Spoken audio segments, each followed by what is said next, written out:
అయ్యయ్యయ్యయ్యో, పగోనికి కూడా నీకొచ్చిన కష్టం రావద్దే అన్న. 10 మంది నవ్వుతుంటే కూడా పాపిడ తీరుగా వేరేటోళ్ళ ఇంటికెళ్ళి నెత్తి మీద వాడుచుకున్నావు అంటే నీ ఓపికకు మొక్కాలనే అన్న. ఉపాధి హామీ పనికి పోయినోళ్ళ హాజరీ కోసం ఖచ్చితంగా ఫోటోలు దిగాల్సిందే అనే ముచ్చట అందరికి ఎరుకున్నదే. కొన్ని దిక్కులల్లా ముఖానికి చిక్కగా పౌడర్ రుద్దుకొని ఫోటో దిగితే గాని గుర్తుపట్టలేదా యాప్.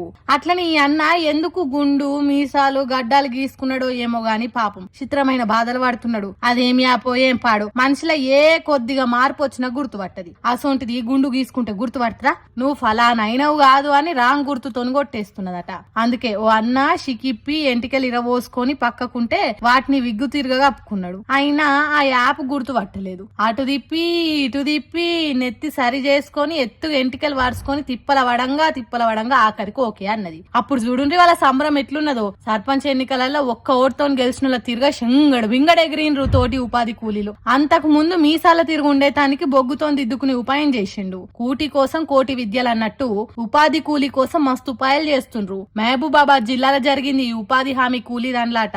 అయ్యా, ఉపాధి హామీ పథకాన్ని అమలు చేస్తున్న ఆఫీసర్లు రోజు రోజు టెక్నాలజీ పెరిగిపోతున్నది. కళ్ళ నుండే ఐరిస్ చూస్తే గుర్తుపట్టేటట్టు చేయొచ్చు కదా. ఎందుకు ఇట్లా ఉపాధి కూలీలను తిప్పలబెట్టుడు? ముఖం నిండా పౌడర్ రుద్దిపిచ్చుడు, జుట్టు లేకుంటే ఆడోళ్ళ శికలిప్పిచ్చి అప్పుడు మీసాలకు రంగులేసుకునుడు, ఇంత గోసపెట్టుడు ఎందుకు సార్లు? జరగి తిప్పలు తప్పించే ఉపాయం ఏదైనా ఉంటే చూడుండ్రి సార్లు అని కోరుతున్నారు ఈ ఇచ్చంత్రాల వీడియోలు చూసిన జనాలు కూడా.